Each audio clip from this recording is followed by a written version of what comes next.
Hello again, this is Jeff Scott, your instructor for the complete ASP.NET course. And before we go on, I think it's imperative that we talk a little bit about the concept of object-oriented programming. C# is what's known as an object-oriented programming language. Now, some languages, for example, the C programming language, all right, is totally non-object oriented. And you say, well, what is object? Just hold on for just a second. So you've got some languages, like the C programming language, that are totally non-object oriented. You have other programming languages, such as PHP, JavaScript, and they're known as object-based programming languages. What that means is that they have object-oriented programming capabilities that you can choose to use or not use. Now, languages like C# are known as true object-oriented programming languages. Everything that we've been doing thus far in this language, we've been working with objects, whether you realize it or not. As an example, if I go back to a really early program. In fact, I could use this one right here. Okay? When we went and grabbed that button and put that button on our screen, what we were doing was we were adding what's referred to as a button object from a button class. In object orientation, all right, everything revolves around the concepts of classes and objects. Let's break away from the computer for a minute and talk about a non-computer example as we start to get into discussing this. Let's imagine that there is a plot of land, and that plot of land is 250 acres. That's the size of it.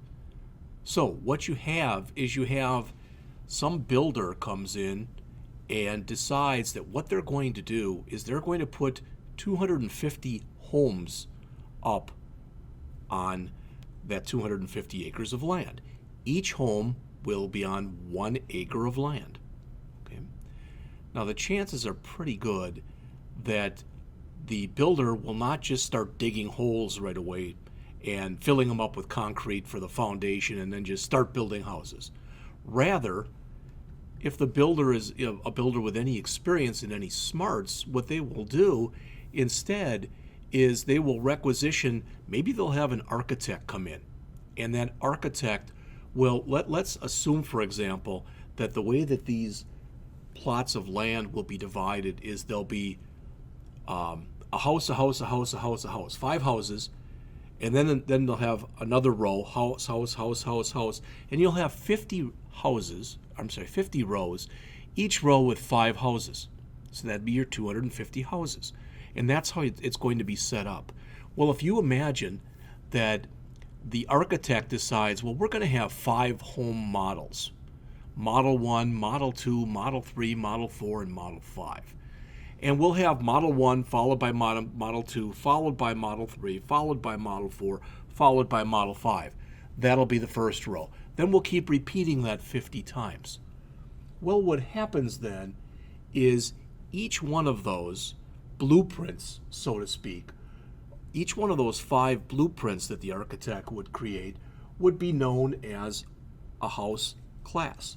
So a class is a blueprint that from which you want to build houses in this case, but from which you want to build objects. Just like you can use a blueprint to build a bunch of similar houses, you can use a single class to create multiple instances or objects of that class. And you're going to see this in just a bit. So the term is OOP for object-oriented programming. And objects are really the basic building blocks around which object-oriented programming, or OOP, is done. When you write applications, you create objects as you need them. All right? The process of creating an object is called instancing or instantiating an object. object-oriented programming, or OOP, it's a popular language. It's a popular concept because, well, for a lot of reasons. One is it encourages code reuse. All right. Another one is typically objects constitute the way we look at things. Now, you don't drive down the street and look at a house and go, oh, look, there's a house object. But the point is, virtually everything that we come in contact with in some form or other is an object. And because object-oriented is such an important aspect of C# and of the whole .NET framework, of which C# is a part, it's very important that you understand some of the general concepts of object-oriented programming. So I mentioned to you what a class was. I mentioned to you what an object was. All right, so a class is a blueprint from which you create objects. An object is an instance of a class. Each object will have fields, properties, and methods. And we'll talk about those in just a minute.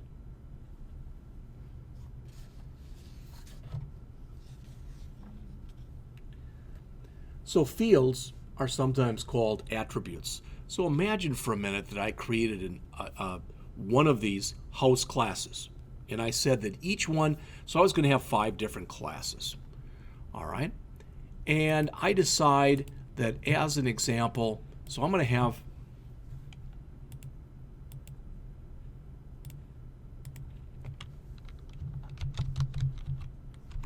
house class 1, house class 2, house class 3, house class 4, and house class 5.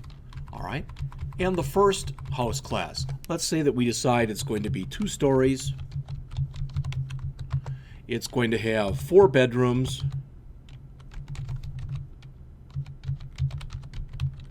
It's going to have 2.5 bathrooms. It will have a living room, a family room, a dining room, and a 3-car garage. We'll just do a couple of these. And we decide that house class 2 will be a 1-story ranch. All right, it'll have 3 bedrooms.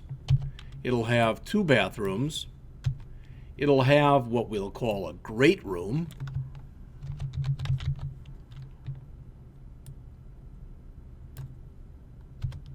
Of course, they will have, I maybe have not included it, but of course they would have a kitchen, as with this.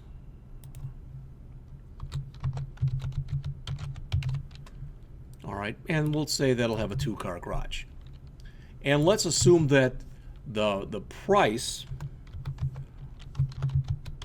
for this house will be $200,000. And the price for this house will be $145,000. All right. Now we could come up with 3 more house classes and put similar types of information, but let's just leave it at these 2 for right now. All right. So imagine that I come in and I want one of these houses. Okay. So the builder says that's fine. It'll have 2 stories. It'll have 4 bedrooms. It'll have a kitchen, a living room, a family room, a dining room, and a 3-car garage. Okay? And then the builder says to me, well, would you like the house to be bricked or sided? All right? And I say, oh, I always wanted a brick house, so could you brick it? Sure. What color would you like the roof? All right? Well, I'd like the roof to be gray. Okay? Would you like to have skylights in all of the bathrooms, let's say? Yes, I would. Okay, so what you can see is every house that falls into this class will have 2 stories, 4 bedrooms, 4 bathrooms, a kitchen, a living room, a family room, a dining room, and a 3-car garage. However, there'll be intricacies in each house where some will be sided, some won't be sided. Some of them may have a screen door, some of them may not have a screen door. All right? So what we're talking about are when you are creating simple variables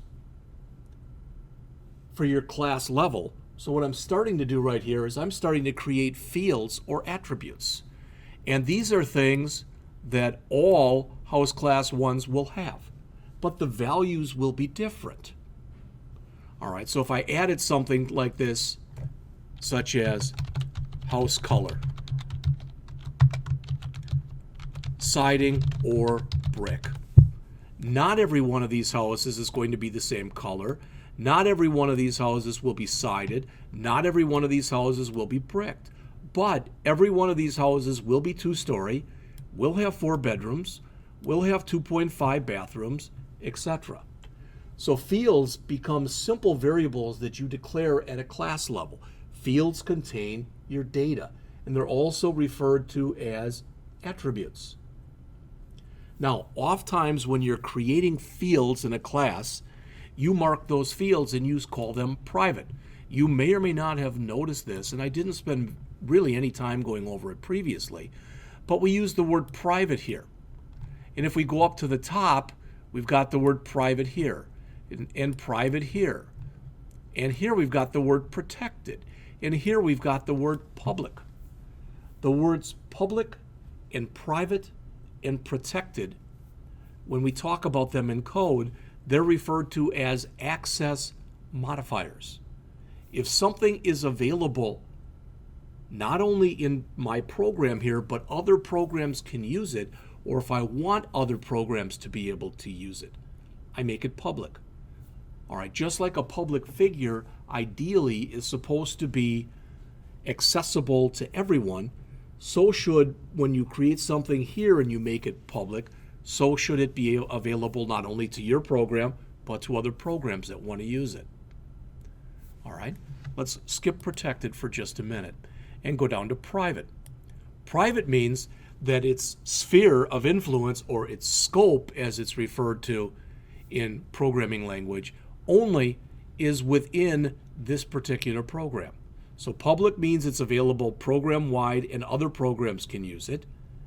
And private means it's only available within this program. There's sort of a go-between that's called protected. Now, for you to understand this, let's again break away from talking about computers for a minute. All right? Imagine that you've got a public figure, Barack Obama, the President of the United States. Now, since he's a public figure, and although I know it doesn't really work like this, what I should be able to do is I should be able to ring the doorbell in the White House and ask to see Barack Obama and tell him that I'm a taxpayer and I've got some concerns. Now, I know that's not how it works, but with him being public, that's the way it's supposed to work. All right?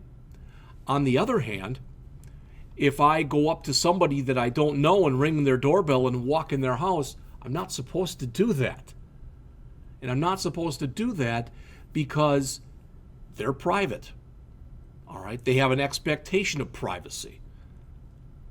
On the other hand, if I have a daughter who lives in St. Louis, Missouri.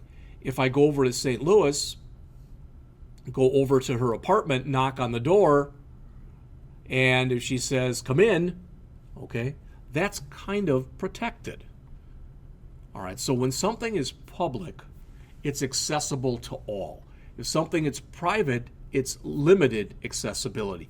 If something is protected, it's available to the person that declares it and any of their ancestors. All right, so we looked a little bit at fields, and fields, again, are as we talked about, they contain the data. All right.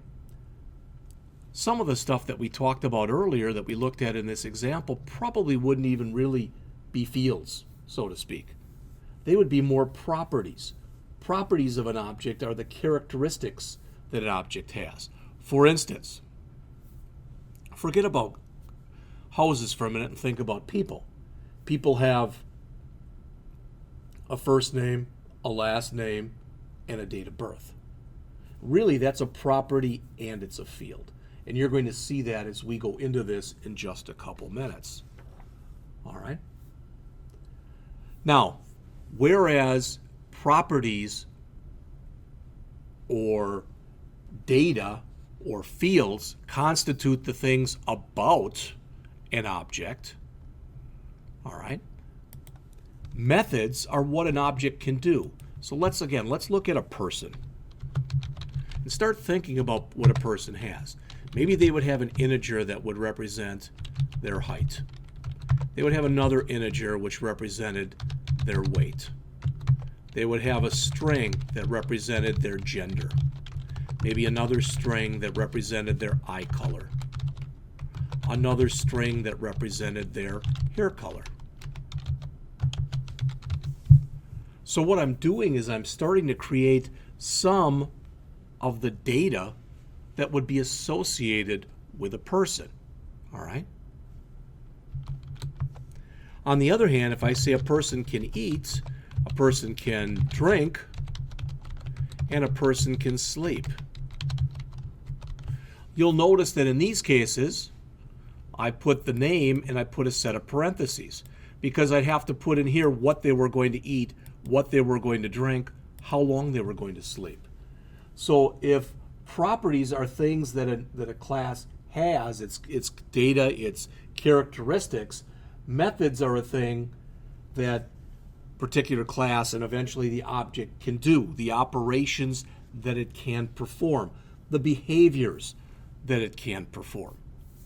Now there is a special method that gets created when you create an object. That special method that gets created when you create an object is literally called a constructor. So a constructor is a method. All right? And it is a method that is called whenever you create a brand new object of a certain class. So if I created a new person object, all right, if I created a new person object, that constructor would be called. All right, a couple more things. When you work with object-oriented programming, you work with inheritance. Now, I've given this example to people before, and some people take a little offense to it, and I don't mean it to be at all, but the way genetically things typically work is if man with big nose marries woman with big nose, and they have child will oftentimes have a big nose. That's just what heredity says.